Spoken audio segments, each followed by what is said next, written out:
our evening will look something like this.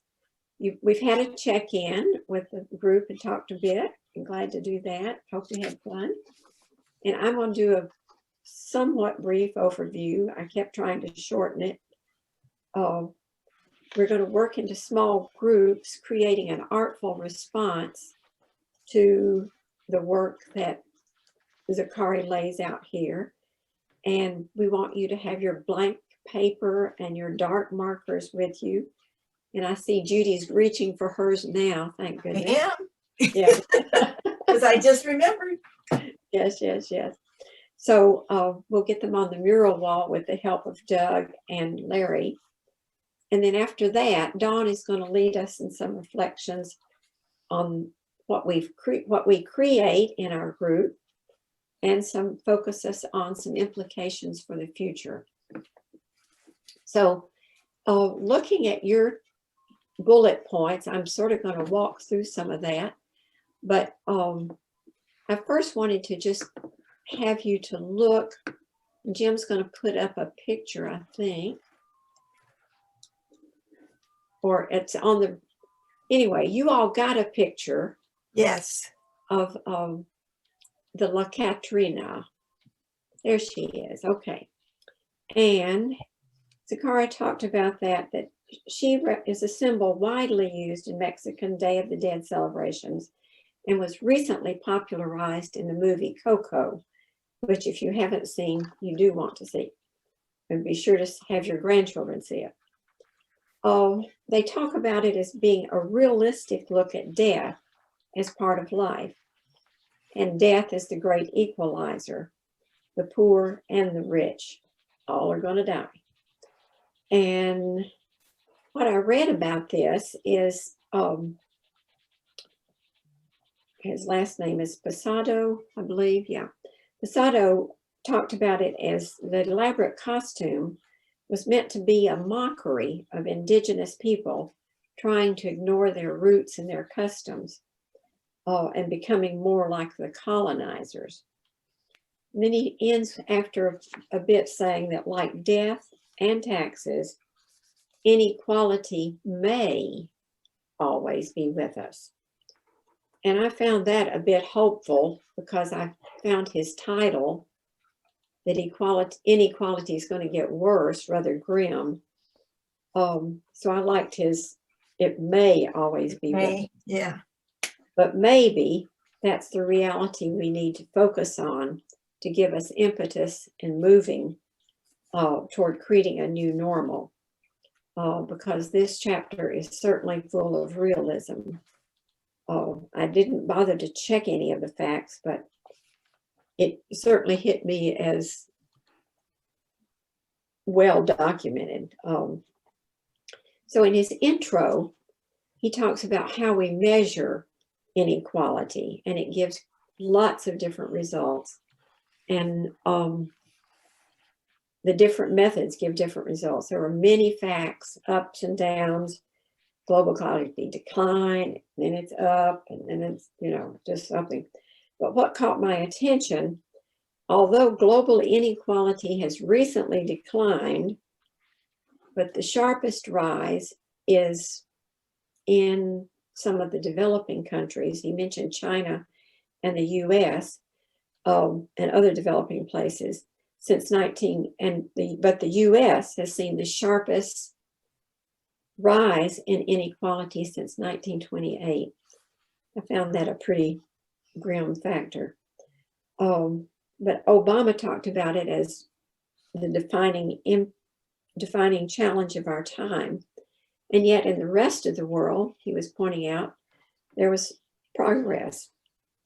And most of the progress was in China and India and other developing countries who had shown some sustained economic growth, lifting hundreds of millions out of poverty.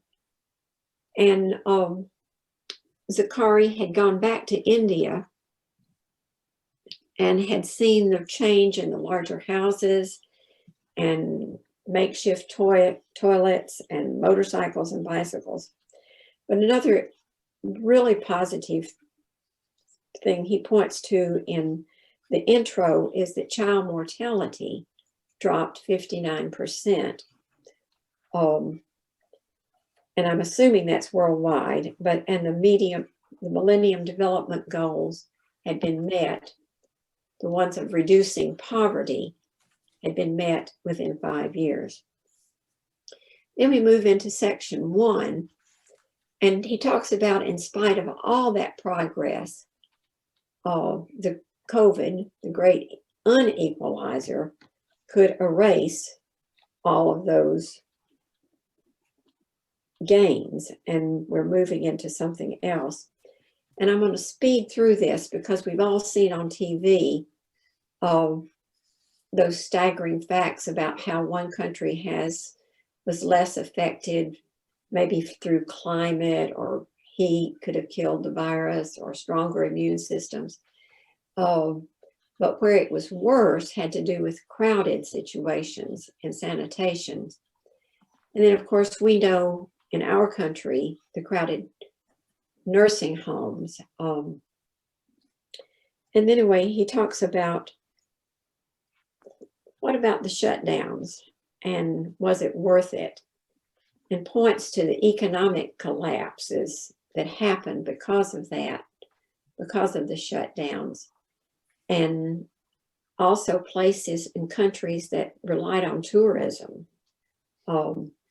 Anyway, all of that leads to a huge debt crisis. And he's talking about who gets out of it. Well, some of us can and some of us can't. And I don't know those kind of facts, so I don't even pretend to talk about them. But another grim figure is, because of the debt crisis, and countries like us could borrow money, but the poor country, and we have a better rate, but the poor countries that can't, he talked about 70 to 430 millions could be pushed back into poverty. His little glimmer of hope there that I saw was, unless there's massive debt forgiveness. I don't know how that happens, but we'll let somebody else figure that out. He also pointed to the other glimmer of hope, of possibility for rise, is we've got to have radical support to health systems. There was such a different way in which people had hospitals, ventilators, and all of that. So in section 2, the bigger get bigger, he pointed to that one, is the inequality is not just in nations, but it's in companies and corporations. And he pointed to that as a new reality. And I was referred back to thinking back on what Doug taught us a couple weeks ago in the digital divide that he was talking about. Think back, the big box, we've seen the big rise of box stores that we've all become familiar with during COVID, because we chose them, because they had the delivery options, or they had higher stock of merchandise, which size allows, they can jump in and grab those global trends and cross cultures and so forth. But he talked about bigger stores having more purchasing power because of the whole volume of it. And that threw me back to our days in Galax, when we took a venture into retail to try to make a little money. And we learned that the big Walmart down the street was selling the very same brand of underwear for the price that we paid for it to get it into our store. Anyway, that's happening particularly in small businesses. And another point of the big is we can do price comparisons easily online.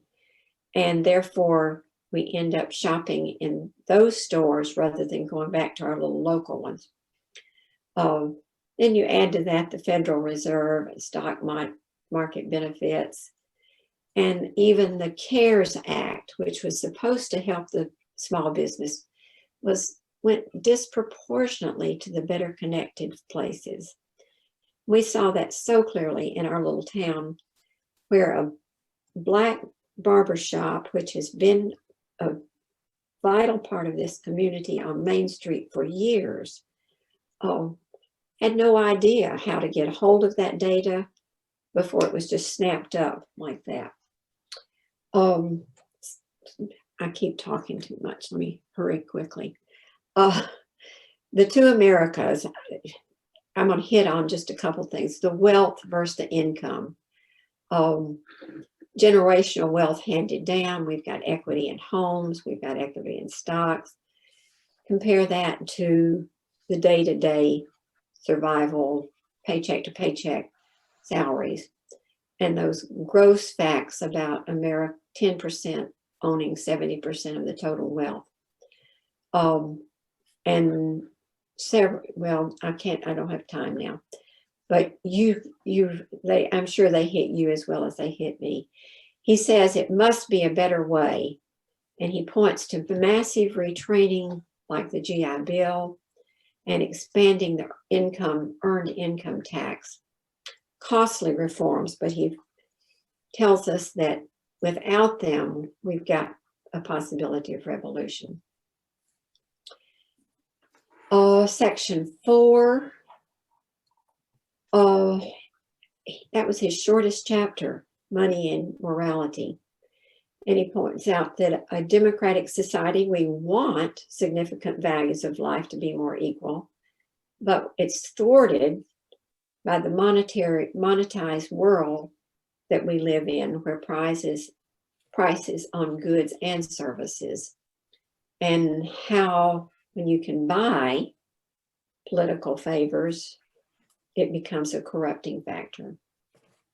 He also spoke of places that handled the inequality was evident, places that handled the COVID virus well and others that didn't. And he referred us to Denmark, who had more social capital because there was trust there.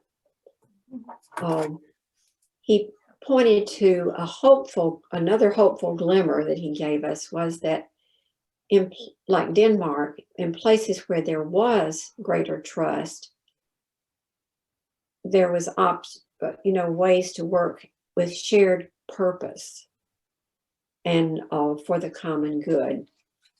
But he pointed to what the most glaring inequality was, the division in the sick and the well. And the other grim factor of if we have another pandemic, and he says we likely will, that's one of the things we've got to work for. How can we all be healthy and safe? And his closing remark has to do with forcing us to relook at the ancient wisdom, declaring that inequality in a moral sense has to be all humans are equal. I have two quick closing quotes, and I just wanted that point to this. Thomas Berry, this came to me in a letter just this week from somewhere, and it's not a quote, but it refers to his wisdom. She said, all of the well-intentioned efforts to solve problems will be to no avail if they're not rooted in the sacred. And he calls for, it said it requires a cultivation of soul capacities for dealing with an I and a thou relationship. And then I would be remiss if I didn't refer to my husband's good work the other day on his Journey Reflection blog. And it's on the mural. We've got it on the mural wall, but I did this quick little, it's a quote from Gandhi. But it shows somebody climbing up a hill.